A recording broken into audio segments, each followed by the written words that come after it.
우리나라에서 코로나가 확산되던 초기에 많은 나라가 한국인의 입국을 막는 조치를 취하면서 우리 국민들에게는 마음도 상하고 섭섭한 일들도 많았는데요. 그 중에서도 특히 베트남과 한국 두 나라 관계는 말도 많았고 아직도 상처들이 남아 있습니다. 요즘 베트남과 관련하여 유튜브와 온라인에서 베트남에 대해 배신감을 느끼는 많은 영상과 의견들이 많습니다. 실제로 우리가 지금껏 관광이나 투자 등 베트남을 많이 좋아하고 아껴온 것을 생각하면 이번 일들은 우리를 많이 화나게 하는 것은 당연한 일입니다. 그래서 온라인에 한국이 베트남에 투자 1위 국가인데 베트남이 우리에게 이럴 수 있나? 이건 한국의 배신을 때린 것이다. 이제야 베트남인의 본색을 드러냈다. 베트남을 응징하자.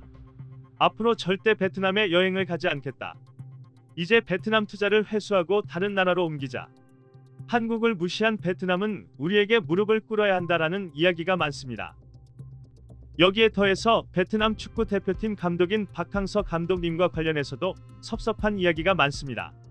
그래서 박 감독님은 한국으로 돌아와라. 정말 배은망덕하다라고 하고 있는데요.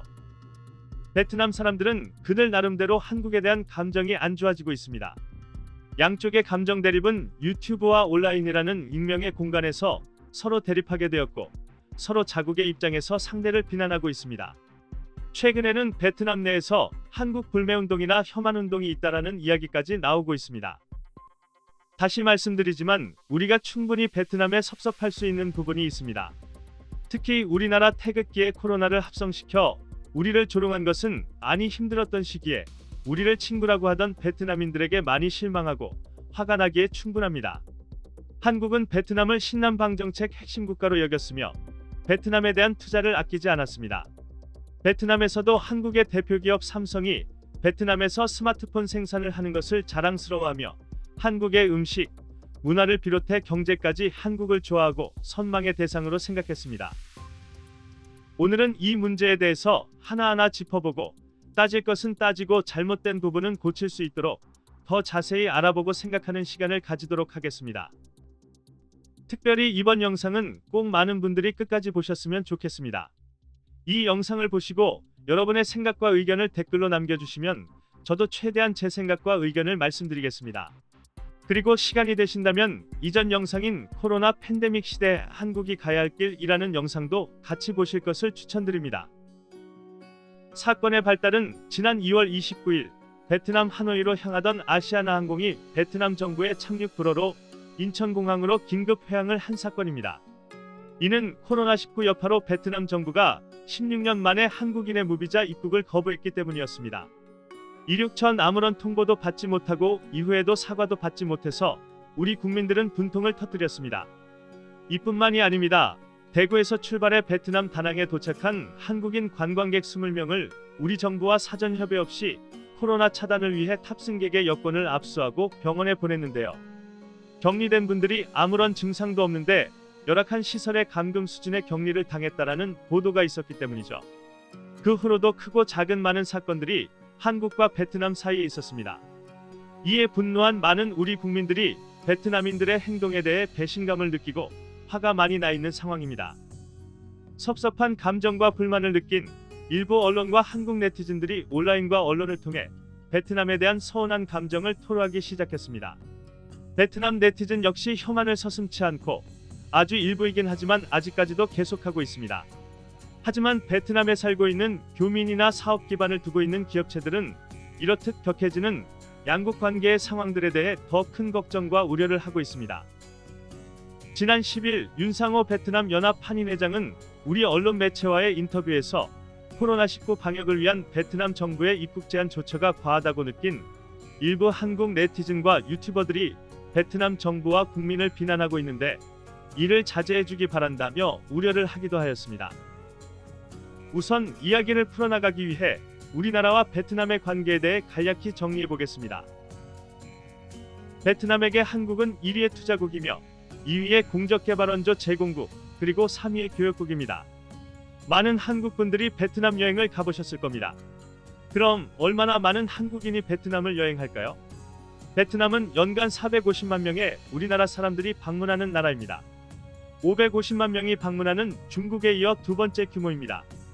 그리고 우리 교민이 25만 명이 살고 있고 현재 8천여 개의 한국 기업이 진출하고 있습니다. 베트남도 우리에게는 중요한 교역국입니다. 베트남은 한국의 아세안 1위 교역국으로 아세안 내 교역 비중이 42.8%에 달하는 매우 중요한 시장입니다. 우리나라의 전체 수출 비중의 7%로 중국과 미국에 이은 3대 수출국입니다. 여러분이 다들 잘 아시는 것처럼 삼성전자부터 석유, 전자제품, 식품에 이르기까지 지금까지 약 8천여 건의 80조 원 상당의 투자를 한 세계 최대 투자국입니다. 또한 베트남과 우리는 월남전이라는 가슴 아픈 역사적인 관계가 있습니다. 민주주의를 수호하기 위해 미국의 요청으로 베트남전에 참전한 것이지만 우리 군인들도 5,099명이 목숨을 잃었고 베트남인들도 많은 희생을 당한 역사가 있습니다. 그리고 우리가 베트남에 대해 간구하고 있는 것 중 절대 잊지 말아야 할 것은 베트남은 공산주의 체제의 국가라는 것입니다. 지난해 북한의 김정은이 베트남식 사회주의를 롤모델로 생각하고 이에 대해 배우려고 한다고 해서 많이 알려진 도이모이라고 불리는 정책은 공산당 지배 체제를 유지하면서 경제 발전을 위해 개방하는 자본경제 체제입니다. 그럼 이런 기본 정보들을 바탕으로 최근에 있었던 일들을 하나씩 살펴보고 과연 무엇이 진실이고 우리가 생각해봐야 할 점은 무엇인지 짚어보겠습니다. 우선 발단이 된 것은 사전에 우리 정부와 협의 없이 우리 비행기가 회항한 사건과 다낭에서 격리된 우리 국민에 대한 처우가 열악했다는 뉴스에서부터 시작되었습니다. 모두 아시는 것처럼 한국은 다른 나라보다 코로나19 사태를 일찍 겪었습니다. 중국 우한 지역 다음으로 코로나 확진이 많이 발생하여 많은 나라들이 한국인들의 입국을 제한하였습니다.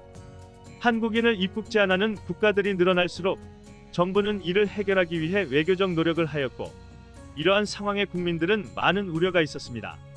그런데 우리가 가깝다고 믿었던 베트남이 적절한 외교적 절차 없이 항공기를 회항시키고 우리 국민을 억류했다는 사실이 뉴스로 전해지면서 많은 국민을 분노하게 만들었던 것입니다. 결론적으로 제 생각을 이야기하자면 저도 이것은 베트남의 조치가 적절하지 못했다고 생각합니다. 앞서 말씀드린 것과 같이 지금까지 우리 국민들은 베트남을 많이 좋아했고 경제적으로도 가까워서 서로 많은 도움을 주었다고 생각했는데요. 우리가 힘든 시기에 베트남 정부가 이런 조치를 한 것이 신의를 저버린 배신이라고 생각이 들게 된 것입니다.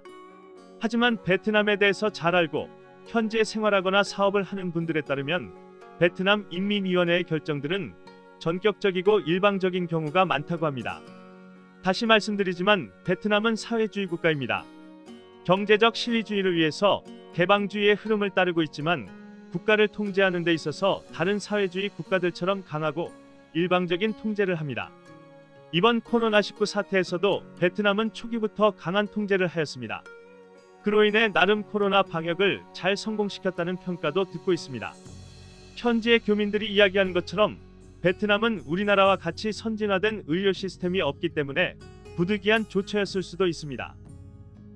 그럼에도 불구하고 여전히 그렇게까지 했어야 하는 의문이 남습니다. 여기에는 일부 한국 언론사의 보도에도 문제가 있었습니다. 격리 상황과 음식에 대해 감정적인 인터뷰를 그대로 전달한 YTN의 보도도 문제가 되었습니다.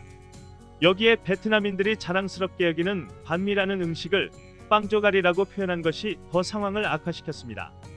오히려 베트남 언론 딴 이엔의 보도에 따르면 우리 관광객에게 제공된 식사는 약 한화 1만 원으로 격리된 자국민들에게 제공된 식사 비용보다 3배나 더 높았다고 합니다. YTN은 이후 이 보도와 관련하여 방송통신심의위원회의 행정지도를 받고 사과문을 게시하였습니다. 또한 회항과 관련하여서도 지난 2월 29일 하노이로 향하던 아시아나 항공기에 하노이 노이바이 공항이 아닌 인근 꽝린성 번돈 공항에 착륙을 통보하였으나 착륙 대신 출발 1시간 만에 인천으로 긴급 회항하였습니다. 이미 베트남 당국은 중국 등을 중심으로 신종 코로나 발생 국가에서 출발하는 여객기는 하노이가 아닌 번돈 공항을 이용하도록 지침을 마련하였던 것입니다. 베트남은 한국에게만 편파적으로 제재를 한 것은 아니고 먼저 국경을 맞대고 있는 중국을 대상으로 강력하게 봉쇄를 했고 베트남 내의 학교 개교를 미루고 공장도 폐쇄하는 등 강력한 조치를 시행했습니다. 조금 더 베트남의 외교부가 우리에게 사전에 양해를 구했다면 좋았을 일이었지만 아쉽게도 이 일을 계기로 양국의 네티즌들이 서로 상대를 비난하는 글과 영상을 퍼다 나르면서 감정의 골이 깊어졌습니다. 베트남 네티즌들이 쓴 험한 내용을 우리가 보고 또 우리가 쓴 혐오 내용은 그들이 보면서 필요 이상으로 상대에 대한 혐오와 미움이 커진 것 같습니다. 이렇게 문화적 차이와 오해에서 시작된 상대에 대한 혐한이나 혐오 감정에 대해서 어떤 점은 지나치다 싶은 점도 있고 그래도 여전히 불편한 감정이 있는 분들도 있을 것입니다. 하지만 제가 여기서 짚어보고 싶은 것은 이런 감정들이 베트남 사람 전부의 생각이거나 한국 사람 모두가 가지고 있는 것인지, 또한 국가 간의 친구나 우정, 배신감 같은 감정이 실제로 어떤 중요한 가치가 있는지 생각해 볼 필요가 있다는 것입니다.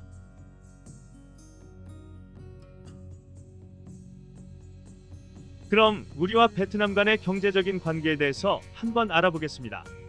실제로 삼성전자만 해도 베트남 전체 수출액의 20% 상당을 차지하고 있습니다. 하노이 국제공항에 삼성을 위한 전용 공간까지 있을 정도니까요. 삼성뿐 아니라 많은 한국의 기업이 베트남에 투자를 하고 많은 일자리를 창출하고 있으며 베트남 경제의 중요한 자리를 차지하고 있습니다. 하지만 베트남은 우리가 손절을 하거나 쉽게 관계를 끊을 수 있는 나라가 아닙니다. 베트남은 우리나라의 세계 3위의 수출 국가이고 5위의 수입 국가이며 2019년 한 해 동안 우리는 베트남에 481억 달러를 수출하고 210억 달러를 수입하여 우리 입장에서는 엄청난 무역 흑자를 벌어들이는 나라입니다.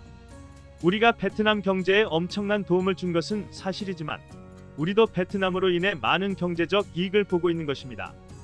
베트남은 저렴한 인건비와 젊고 풍부한 노동력, 그리고 풍부한 자원이 있으며 지진, 해일, 태풍 등의 자연재해가 적은 매력적인 투자처이기도 합니다. 우리 기업들이 베트남에 투자하고 있는 것은 베트남을 제조기지로 하여 전 세계 각국으로 수출해서 사업적 이익을 창출하기 위해 진출한 것입니다. 물론 앞서 언급한 바와 같이 베트남 경제에도 많은 도움이 되었지만 우리가 베트남을 돕고 베트남인들을 잘 살게 해주기 위해서 진출한 것이 아닌 매력적인 투자처인 것을 인정해야 합니다. 특히 앞으로 우리 국가의 미래를 위해 신남방주의를 중요시하는 정책적 결정으로 볼 때 아세안 내에서 베트남과의 교역 비중이 42.8%에 달하는 아주 중요한 시장입니다. 이 점에서 우리는 좀 더 차분히 베트남과의 관계를 생각해 봐야 할 필요가 있습니다.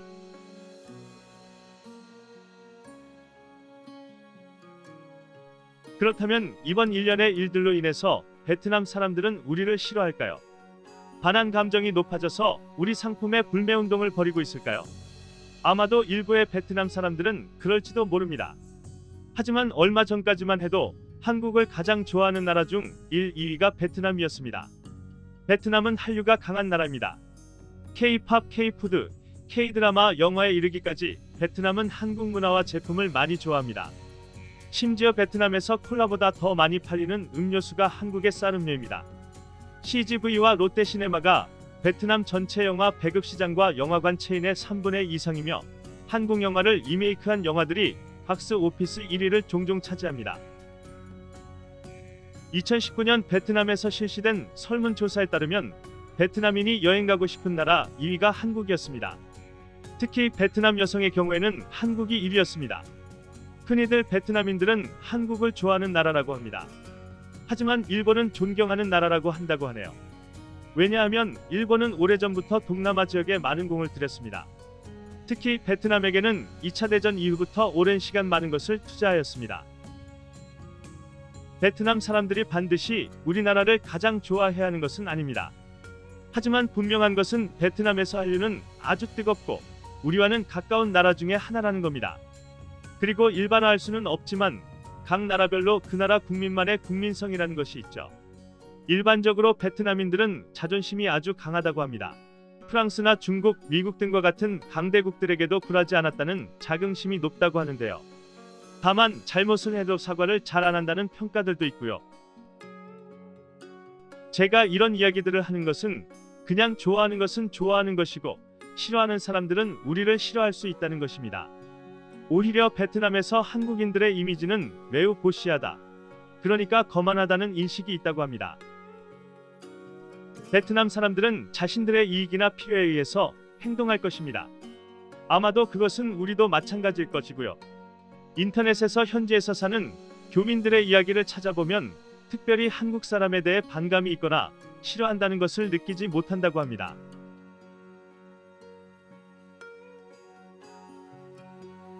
우리가 많이 섭섭하고 화나는 뉴스 중에 박항서 감독님의 연봉 삭감 논란이 있습니다.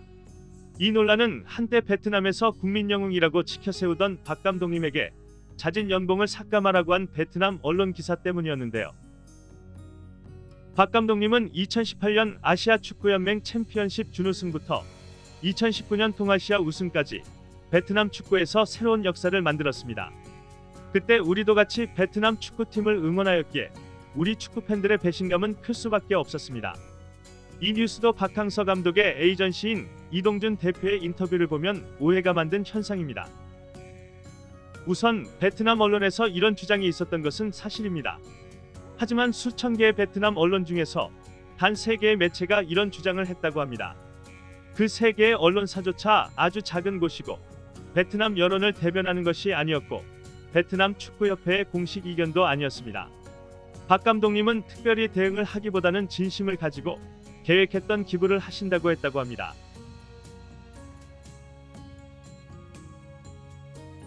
그럼 우리나라 대기업들이 베트남에 실망을 해서 속속 베트남에서 철수를 하거나 투자를 철회하고 있을까요? 얼마 전 삼성이 기존 구미 공장의 휴대폰 생산 라인을 베트남으로 이전할 계획을 철회한다고 해서 지역 경제계가 안도한다는 뉴스가 있었습니다. 이것은 코로나 사태로 인해 리쇼어링이 국가적 차원에서 추진되고 있기 때문일 수는 있습니다. 싼 인건비를 찾아 해외로 생산기지를 옮겼던 기업들이 전염병의 세계적 확산으로 불확실성의 위기를 경험하면서 대안으로 리쇼어링을 주목하기 시작한 것입니다. 효성도 베트남에 만들려던 차세대 섬유 신소재 아라미드 생산 라인을 울산에 증설하기로 하였습니다. 아라미드는 강철보다 5배 강하고 400도 열을 견디는 첨단 신소재입니다. 이는 최근 정부가 일본과의 경제 마찰 이후에 한국형 소재 부품 산업의 육성과 투자를 장려하는 상황이 맞은 것과 전략적 핵심 소재의 생산 기지는 높은 기술력과 보안이 중요해서 국내에 두는 것이 좋을 것이라는 경영진의 판단에 따른 것입니다. 그러나 5월 14일자 최근 경제 뉴스에서 효성그룹은 전략기지로 삼은 베트남에서 매출 3조 원 달성이 멀지 않았고 효성화학과 타이어코드 관련 투자를 확대해 가고 있습니다. 또한 조현준 효성 회장은 베트남 부총리와 만난 자리에서 앞으로도 서로 우호적 관계를 유지하고 협력을 강화해 나가길 기대한다고 하였습니다. 영국의 권위 있는 시사 경제 주간지인 이코노미스트도 베트남은 코로나 상황이 진정된 이후 국가적 경제 위기를 겪지 않을 것이라고 전망했습니다. 오히려 베트남 정부는 코로나19가 잘 통제되면서 중국에 대한 의존도를 낮추기를 원하는 글로벌 기업들이 베트남으로 공급망을 확대할 가능성에 기대를 높이고 있습니다. 이미 애플은 중국 의존도를 낮추기 위해 베트남에서 생산 및 기술직에 대한 대규모 채용에 들어갔으며 베트남에 아이폰 공장을 설립할 계획인 것으로 알려졌습니다. 이런 혐한 논쟁이 일고 있는 가운데 올해 4월 베트남에서 처음으로 현대차가 일본 도요타를 제치고 판매량 1위를 하였습니다. 동남아 지역 자동차 시장은 일본이 독과점하고 있는데요. 정말 동남아에 나가보면 거의 대부분의 자동차와 오토바이가 도요타, 혼다, 마즈다 등 일본 제품입니다. 인도네시아의 경우에는 시장 점유율이 90%에 이른다고 합니다. 오늘 제가 이렇게 길게 영상을 제작한 것은 우리 다 같이 한번 생각해보자는 의도였습니다. 2019년도 문체부와 해외문화홍보원이 조사한 대한민국 국가이미지 조사 결과에서 우리나라를 제일 싫어하는 나라는 단연코 일본이 1위였습니다. 긍정적 의견이 조사국 평균이 85%였는데 일본만 유독 부정평가가 53%였습니다. 우리도 일본과 역사적 관계나 수출 규제와 관련하여 싫어하고 부정적일 수밖에 없습니다. 하지만 베트남과 관련하여서는 우리는 좀 더 냉정해질 필요가 있다고 생각합니다. 25만의 우리 교포와 기업체가 베트남에 있고 우리나라에도 20만 명의 베트남인들이 코리안 드림을 꿈꾸며 살아가고 있습니다. 베트남이라는 나라를 싫어하시거나 좋아하는 것은 각자의 판단이고 선택입니다. 그것은 비단 우리만이 아니라 베트남 국민들에게도 마찬가지일 것입니다. 그러나 최근 일부 네티즌 및 유튜버의 정보는 무책임하다고 느껴집니다. 우리가 베트남에 가장 투자를 많이 했다는 것에 우리 역시 자유로울 수는 없습니다. 베트남은 우리와 다른 문화 환경과 국가 체제를 가지고 있습니다. 그들이 대한민국을 사랑하는지는 잘 모르겠지만 한국의 음악과 영화 그리고 드라마를 보면서 한국처럼 되기를 바라고 있습니다. 오늘 이 영상으로 여러분이 이 문제에 대해서 생각할 계기가 되었으면 좋겠습니다. 앞서 말씀드린 것처럼 의견을 댓글로 남겨주신다면 성실히 답변 드리겠습니다. 끝까지 시청해 주셔서 감사합니다.